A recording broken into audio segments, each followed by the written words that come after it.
All right, welcome everybody. Good afternoon and welcome to today's session of Imagine America Radio, our continuing Career College Exposition webinar series. My name is Lee Doubleday and I'm with the Imagine America Foundation. And we're excited about today's topic, Career Pathways and Career Readiness, sponsored by Advanced Technology Institute, or ATI. Advanced Technology Institute offers hands-on programs in automotive technology, heavy vehicle, commercial driving, HVAC and refrigeration, and maritime welding, and is located in Virginia Beach, Virginia.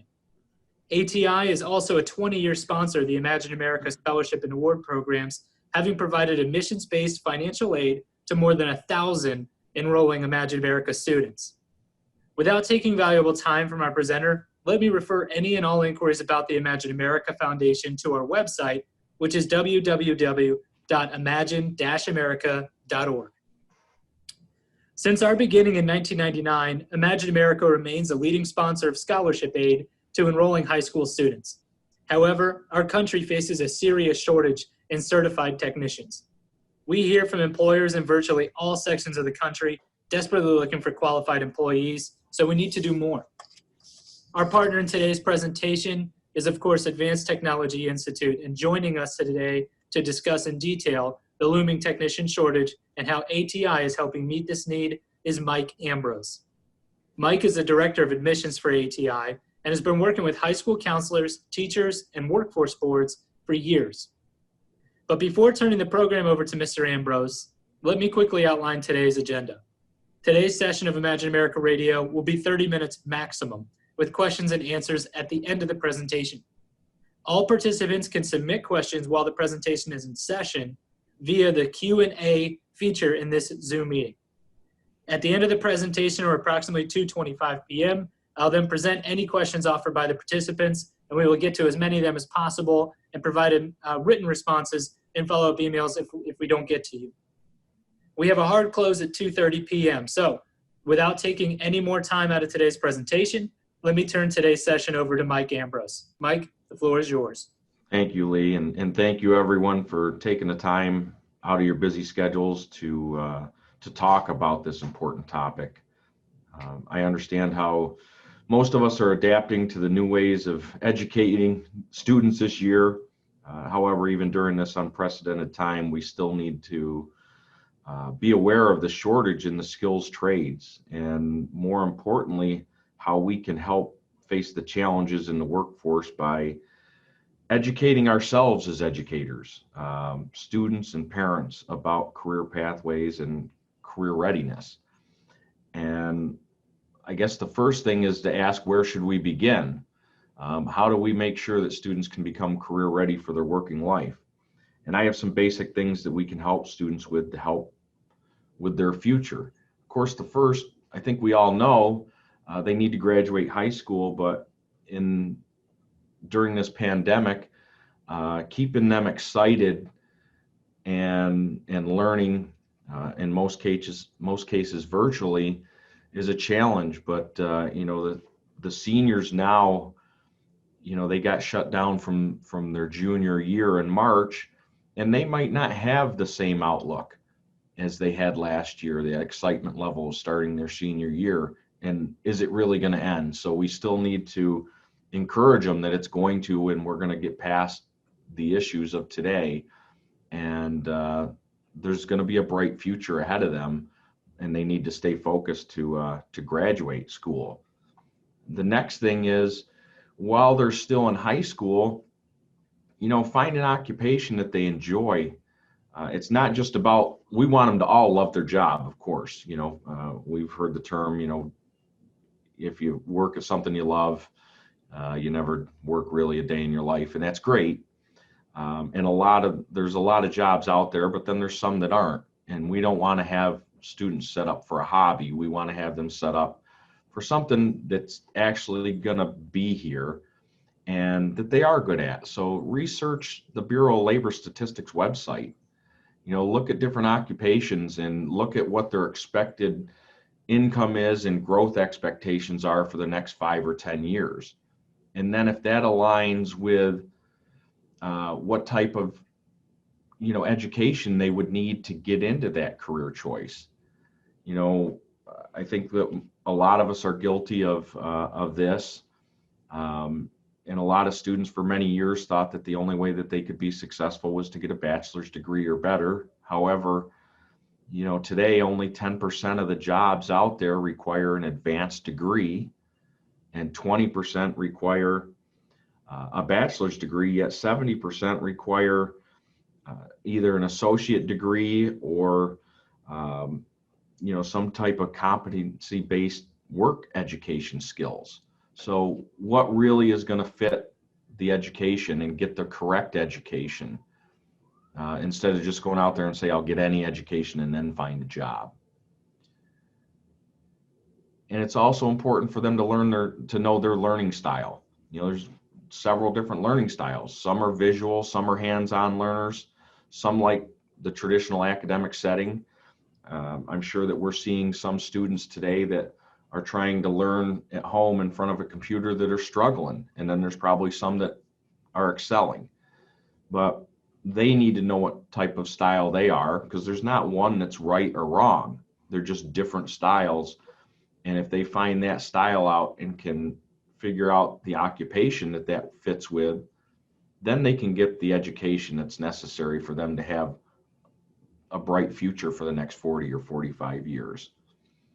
Once they find that out, of course, encourage students to keep their social media appropriate.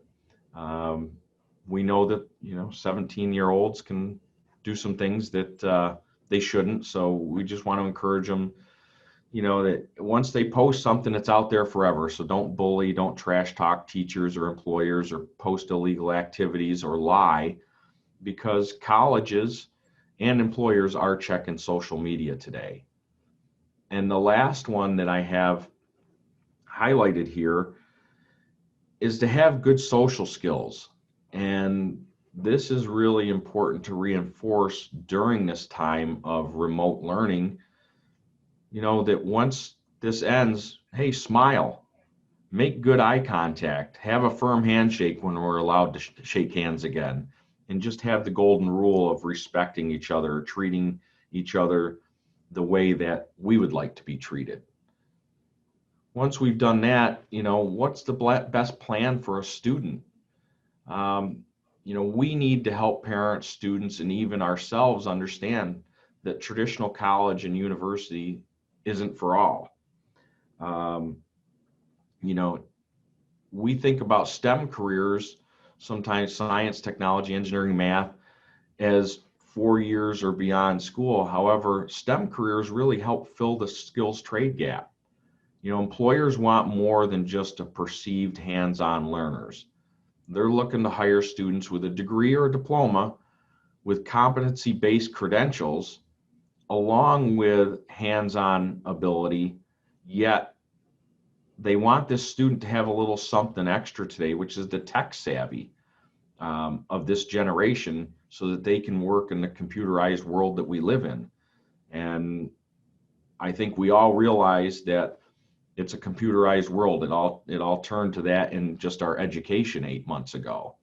So, technical college and career schools, they can accelerate students' learning if this is their learning style, and get them out into the workforce and earning sooner and having great careers that are in demand. And that's what this is about, is finding their niche. So I'll shift a little bit and talk about how ATI is helping fill that skills gap and give a little background on us. First of all, we are accredited through the Accrediting Commission of Career Schools and Colleges, and we're certified to operate by SHEV in the state of Virginia. And we have 4 programs that are in high demand. First of all is our automotive with light duty diesel, our heavy vehicle diesel, heating, ventilation, air conditioning, refrigeration, and maritime welding. And when I say in demand, the Bureau of Labor Statistics has projected by 2026 that just in these 4 areas, there's going to be 1.9 million openings. So as you can see, it's a tremendous opportunity for students that are a hands-on person, a visual learner, but also has some tech savvy about them, to get into some industries that are growing and that pay very well. And I'm going to highlight some of the differences in our programs than maybe some others. First is automotive, where we do teach bumper to bumper on both foreign and domestic cars, and we give a hands-on experience, but we also include light duty diesel. And we do this, and we don't charge extra for it because we know it gives our graduates a leg up. Clean diesel is one of the alternative fuels, which we do teach gas and electric also, hybrids. But, you talk about your European cars, BMWs, Mercedes, Audis, Volkswagen, along with the pickup trucks here of Ford, Dodge, Chevy, GMC, Nissan. They've all got diesel engines, and there's a demand for these technicians. Along with the demand for diesel, these cars are rolling computers. So, we get into the science of the different gases or, power, gas and diesel, clean diesel, but the technology, these cars have lane assistance. They've got self-braking cars, GPS, Bluetooth. Cars have apps. Ford's got a truck that'll back a trailer up for you now. So the graduates really need to have that technology or that tech savvy to work with this. And that's in the heavy vehicle industry or automotive. I look at it this way too, is that an average vehicle has 15,000 to 20,000 electrical and moving parts. And if we built cars 99.9% perfect, that still means that on average 15 to 20 things are going to break on a car over its lifetime. And the people that have the knowledge, the credentials to work on these vehicles, they are going to be employed and they're well-paying jobs. And again, I'll just highlight with this that we do offer students ASE certification. They can get up to A9, so they can get every area right up to light duty diesel with us. That separates us from other schools. Now move into heavy vehicle diesel now, which is a little bit different. This is working with tractor trailer trucks, but we also include ag and construction equipment. We don't separate the programs, and there's some added things that we give in here that really help our students stand out. We have a relationship with XL Truck Group, who is our sponsor, to help students get additional certifications through Freightliner, Western Star, and Detroit Diesel while they're in school at no extra cost.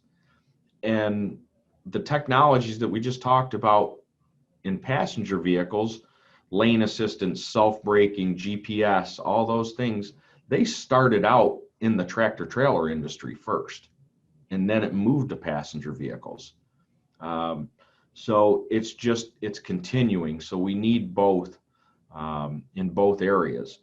And right now, the demand for technicians in the heavy vehicle industry is tremendous. The job outlook is tremendous.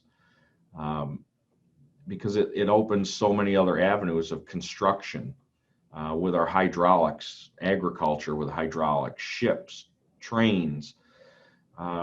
Something we probably didn't think about or we took for granted until COVID hit was just having the food on our shelves at the supermarkets. Well, they have to be shipped in controlled environments.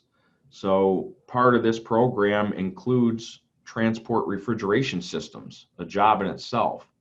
So not only does food have to be shipped that way, but so does prescription medicine. So there's plenty of work. Or look at our emergency medical equipment. When you're talking about ambulances and fire trucks, they're diesel. And the pumps that work on these things, we need diesel technicians or technicians to work on these along with the diesel engines. And the last thing I'll point out in the lower right-hand corner is this seafoam green engine. Well, this is a diesel engine, but it's actually a power generator. And, today, if there's a natural disaster, like unfortunately we've seen the hurricanes the last month through Louisiana, there's places that can't be without power. Hospitals, nursing homes, police stations, fire departments, anything emergency medical related, these need to be serviced every 30 days. And students can move into this coming out of our program. I watched them build hospitals in New York City. They didn't just run an extension cord from the other hospital to the tenant hospital. They had to have generators there. So it's something that we don't think about, but again, now we start to look at this as, yes, this really truly is a STEM career.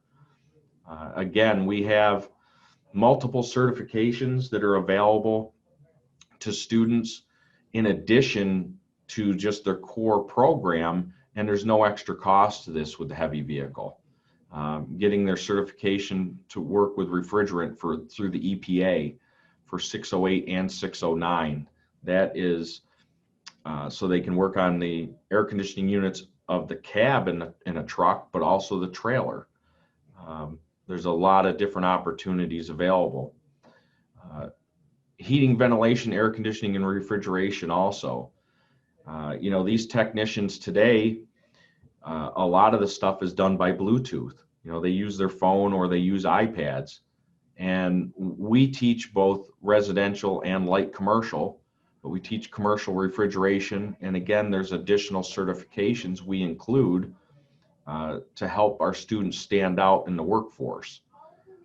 And, we take for granted, or probably do, I know that I do when it's 100 degrees out, that the air conditioning is just going to come on. But we need technicians to make sure that these are running properly.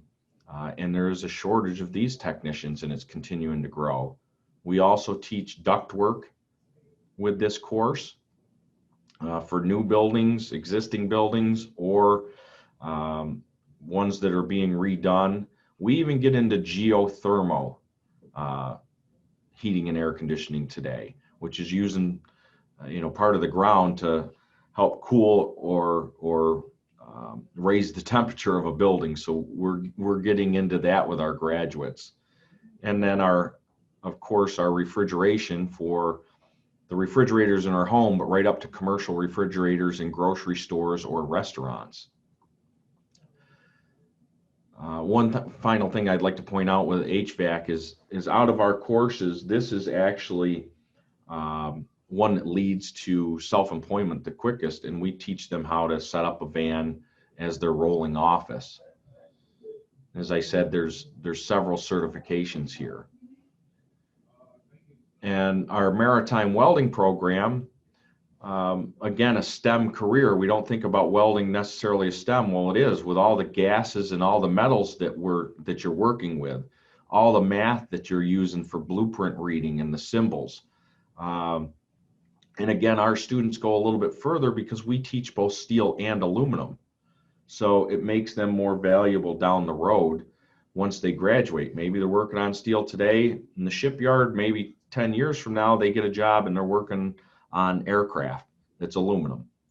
We are also a testing site, and students, if they want to be a bridge builder, if they want to be a pipe fitter, if they want to work on skyscrapers, if they want to work in the shipyard, we can prepare them for that, and we can test them right here on site, right up to a 6G certification.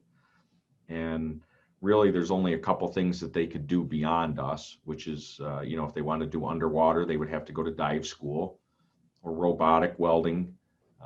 They would have to, move on from that, which they could, or nuclear welding. But part of nuclear welding is they need their 6G first.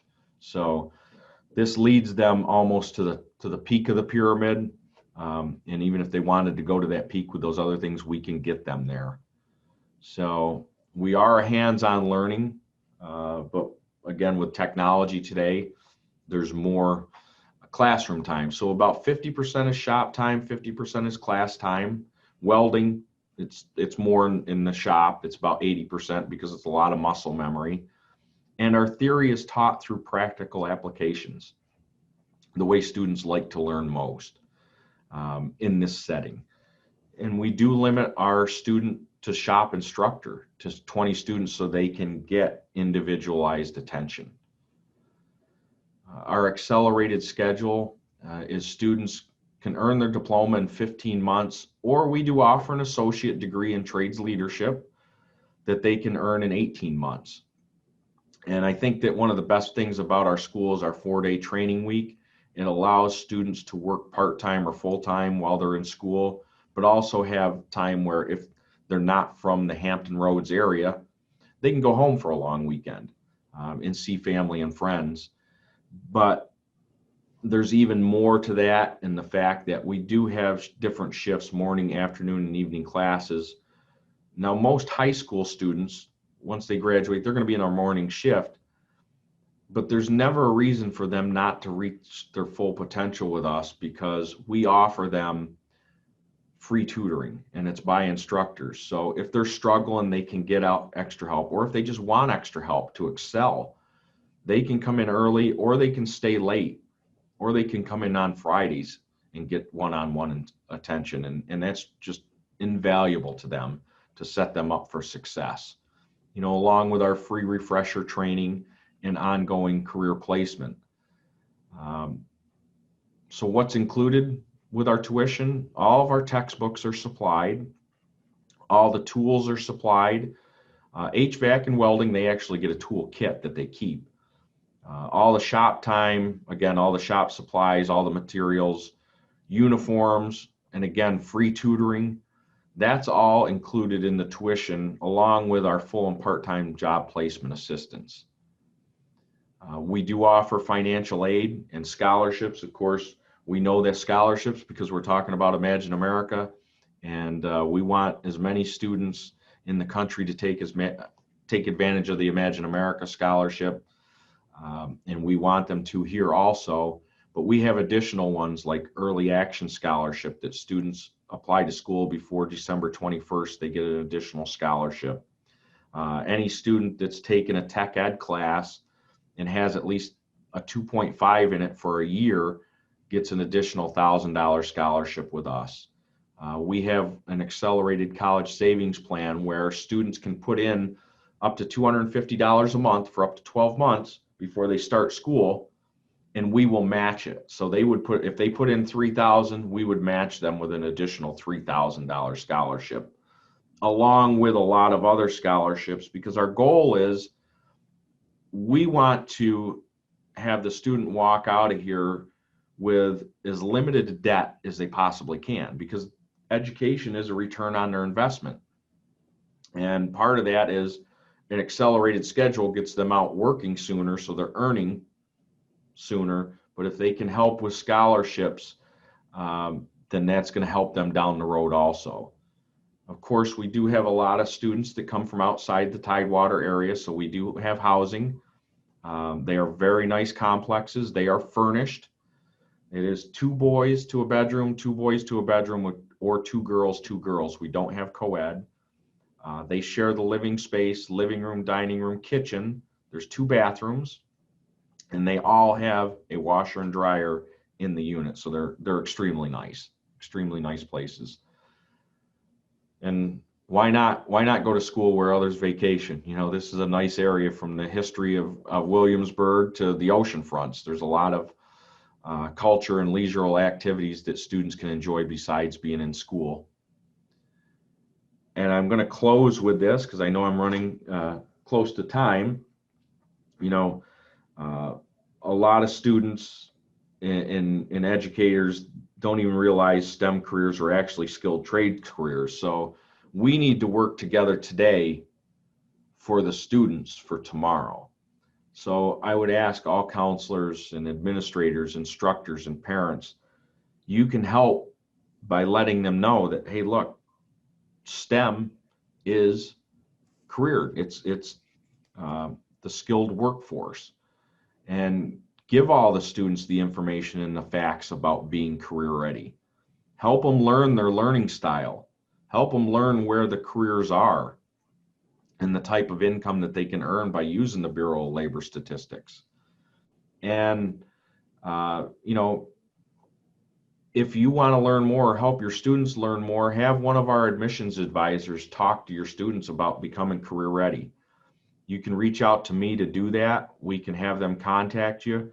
We're actually going to take part in the free college application week for the state of Virginia. That's, I think, November 12th.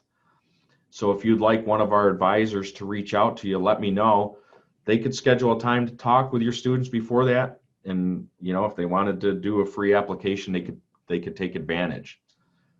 And we do have them participate in one of our dealer open house events down the road. We probably will have a couple of those after the first of the year, where we'll do open house events right at dealerships. With that, I'm going to close and ask if there's any questions. All right, thanks, Mike. We are now going to be opening the Q&A portion of the presentation. So if you do have a question for Mike or myself with Imagine America, feel free to click on the Q&A feature in this Zoom meeting. It does look like we have a few questions here for you, Mike. The first question is, if they wanted to talk to one of ATI's admissions reps, should they go to the ATI website or contact yourself directly? They could do both, but I suggest contacting me directly, because I'm going to get it, and I can get that to, I can expedite it to the advisor to get the advisor to contact them right away. And you're going to provide them with my contact information? Yeah, I was just about to say that, is that when I send out the recording of this presentation, I will also make sure to include Mike's contact information, so you can reach out to him via email there as well. Okay, we do have another question, and this person wants to know, are you currently doing in-person tours of campuses, or is that something maybe that could be done virtually, and do you have any events coming up? That's a good question. So we are doing in-person tours. We are limiting it to 9 people at a time. We're doing tours Tuesday through Friday, and then every other Saturday. We will have students from out of the area. They can take a virtual tour first, but we want them to come and see the school. As far as an open house, we probably won't have one until after the first of the year, until we get, new CDC guidelines for that. That's where we plan on doing some events here and at dealerships like trucking companies or car dealerships. Very good question. Okay, great. And then this person wants to know, where did you say that your school was accredited again? It's through the Accrediting Commission of Career Schools and Colleges, which is national accreditation. And then we're also certified by Chev in the state of Virginia. Okay, great. Okay, well, with that, we will be closing now. I just want to mention a few housekeeping items. Number one, I will compile a list of the questions, and we'll be sending out a recording of this session to everyone who has joined us today. We also have a follow-up survey, so when you exit this meeting, there will be a quick survey. If you wouldn't mind answering those questions for us, it kind of helps us better understand, maybe new areas that we should be talking about.